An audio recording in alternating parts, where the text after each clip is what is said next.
करे तहार फडाउन गजब के लागे तहार बेगराम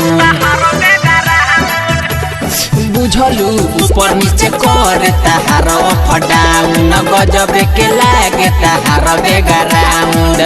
कुर्सी पर बैठल बाड़ू कुर्सी चार चाराता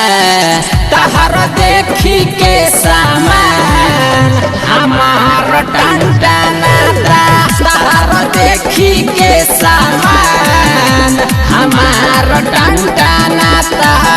अरे देखना रे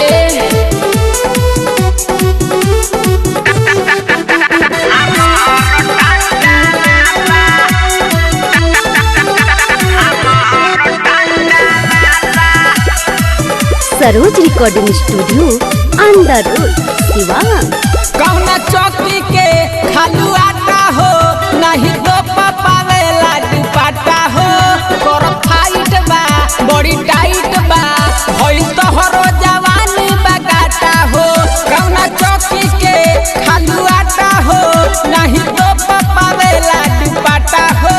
कर फाइट बा बड़ी टाइट बा होई तोहरो जवानी बगाटा हो लेबे खाती मन हमार भीतर हे तड़फड़ाता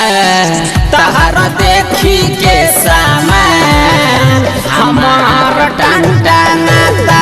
तहार देखी के सामान हमार टनटनाता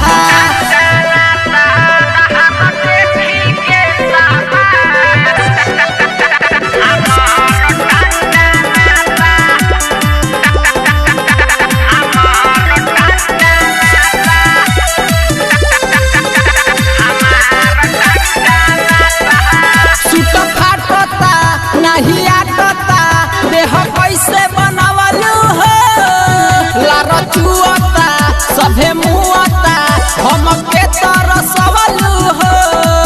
सूट फाटता नहीं आटता देह कैसे बनवलू हो लार चुअता सभे मुआता हम के तरसवलू हो मिथलेश रंजन के मिजाज गड़बड़ाता तहार देखी के सामान हमार टनटनाता तहार देखी के सामान हमार टनटनाता।